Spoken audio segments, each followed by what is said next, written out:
Shalom kekasih Tuhan.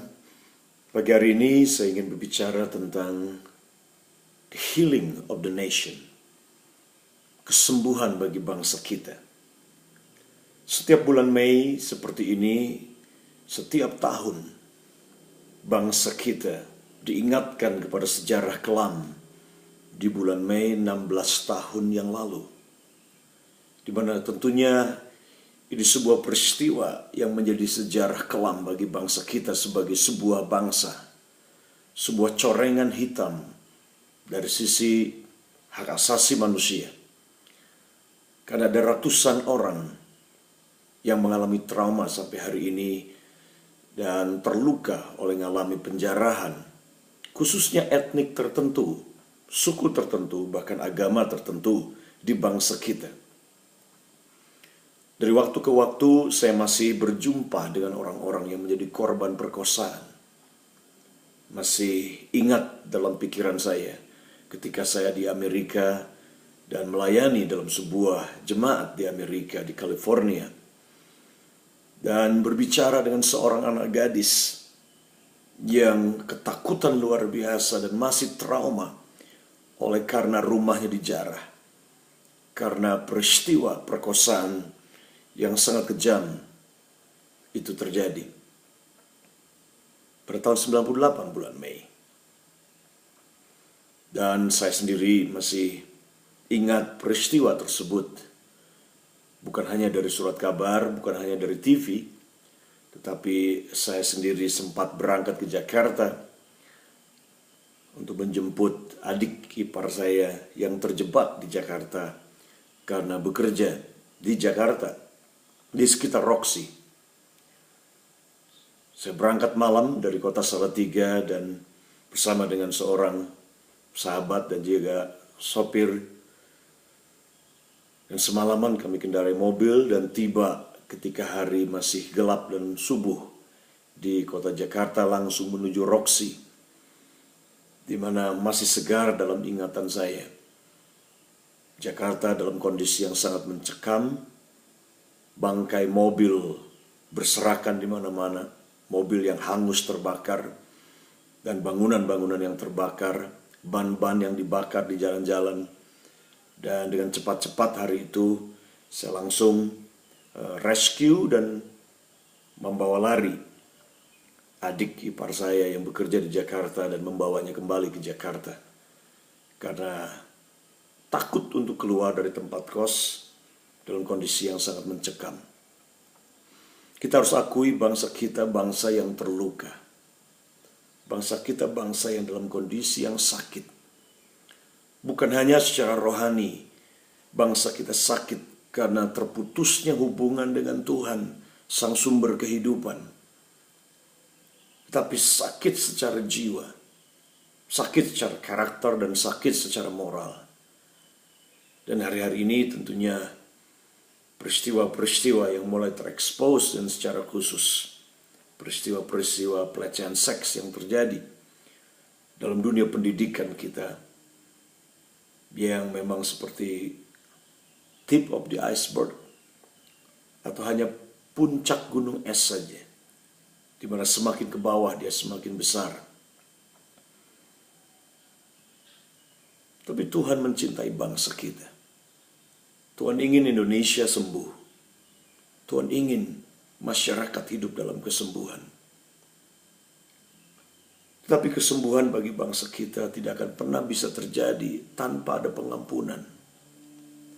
Jelas pengampunan Tuhan itu yang paling utama yang membawa kesembuhan. Sebagaimana pengampunan Tuhan itu memulihkan dan menyembuhkan saya. Sebagaimana pengampunan Tuhan itu memulihkan kita dari dosa. Demikian juga pengampunan Tuhan akan memulihkan bangsa kita dan menyembuhkan bangsa kita. Tapi jelas pengampunan itu tidak akan bisa berlaku kalau pertama tidak ada kesadaran bahwa kita orang berdosa yang membutuhkan pengampunan. Kesembuhan tidak akan pernah kita alami sampai kita menyadari bahwa kita sedang sakit dan datang kepada Tuhan sebagai Jehovah Rafa, Tuhan yang menyembuhkan kita. Indonesia Tuhan ingin sembuhkan bangsa ini. Tapi kesembuhan itu hanya akan datang lewat kesadaran bahwa bangsa ini hidup dalam dosa. Dan kesadaran itu yang menuntun kepada sebuah pertobatan. Bertobat artinya berbalik, berpaling dari semua dosa-dosa tersebut. Dan pertobatan ini yang harus menuntun kepada tindakan berikutnya, yaitu kepada sebuah pengakuan. Karena 1 Yohanes 1 ayat yang ke-9 berkata, Tuhan itu setia dan adil. Dia akan mengampuni ketika kita datang mengakui kesalahan dan dosa-dosa kita. Pengakuan bahwa kita bersalah, pengakuan bahwa kita berdosa, ini yang akan menyembuhkan, membawa kesembuhan buat diri kita, tetapi juga buat orang-orang yang melukai dan menyakiti kita. Sampai hari ini, otak dari pelaku kerusuhan tahun 98, mastermind daripada penjarahan, perampokan, perkosaan tahun 98, sampai hari ini belum ada yang diadili. Belum ada yang membuat sebuah pengakuan secara jelas dan secara jantan. Dan kemudian hukum ditegakkan dan diberlakukan. Siapapun yang menjadi otak dari semua peristiwa tersebut harus dibawa kepada pengadilan dan diadili. Dan harus menuai apa yang ditabur. Indonesia butuh pemimpin-pemimpin yang rendah hati, yang berani mengaku, saya bersalah, saya bertanggung jawab. Untuk kerusuhan tahun 98. Apapun peran, apapun bagian keterlibatan tokoh-tokoh pemimpin negara ini, maka harus berani jujur. Harus ada political will memang dari presiden, dari kejaksaan, dan kemudian aparat pemerintahan. Untuk satu persatu mulai mengungkapkan dan kemudian membawa kepada pengadilan. Nah, selama ini belum terjadi, maka peristiwa tahun 98 akan terus menjadi sebuah luka yang akan melekat dalam generasi ini. Dan secara tidak langsung akan terus menjadi sebuah kutuk yang tidak akan pernah selesai, kecuali itu diakui. Karena kesembuhan tentunya harus terjadi hanya ketika sebuah bangsa dia merendahkan diri. Yang dimulai oleh para pemimpin-pemimpin bangsa.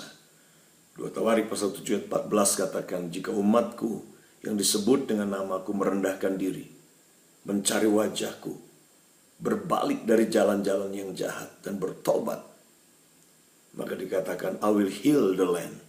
Aku akan sembuhkan tanah ini.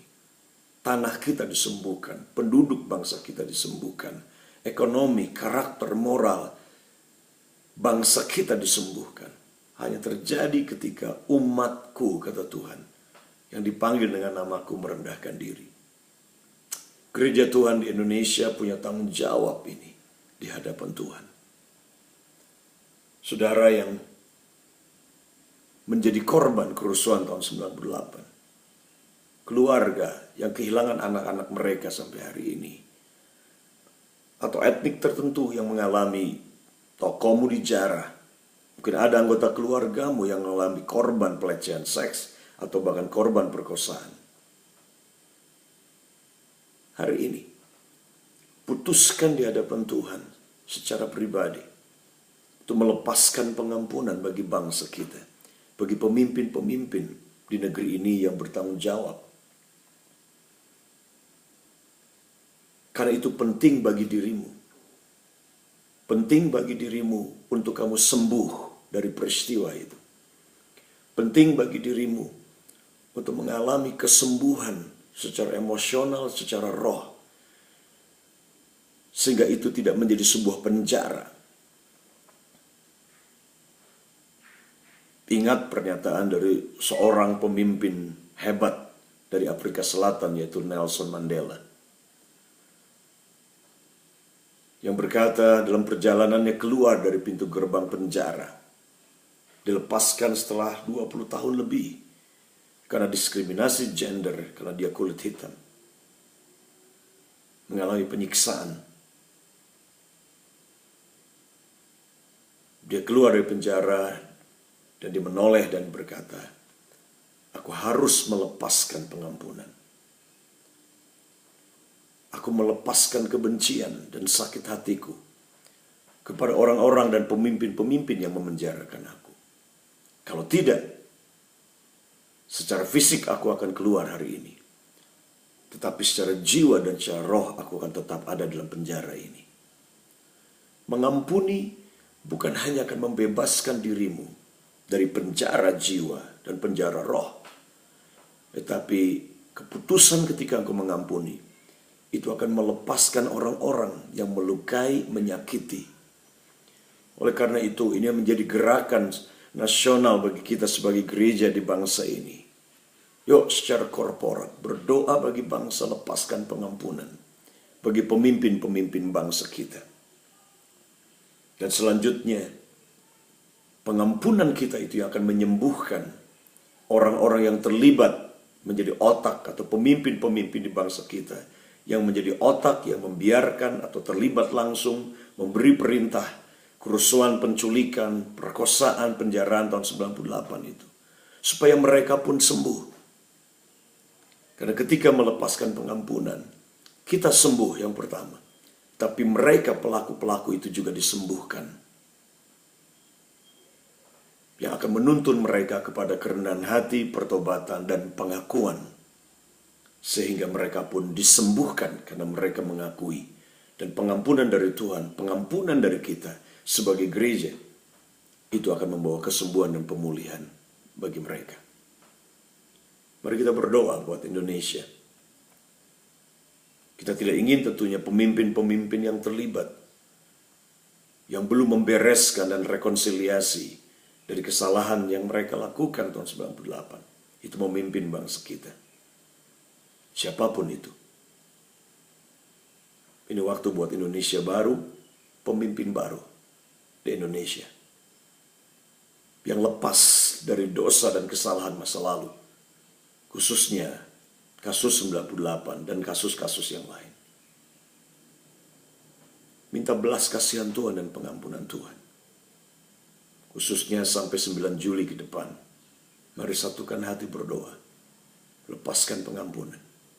Supaya Tuhan angkat Daud bagi bangsa kita untuk menjadi pemimpin baru dan menyingkirkan Saul, roh Saul dari Indonesia, yaitu pemimpin yang dikuasai oleh kesombongan, takut pada manusia yang akhirnya terlibat dalam sihir.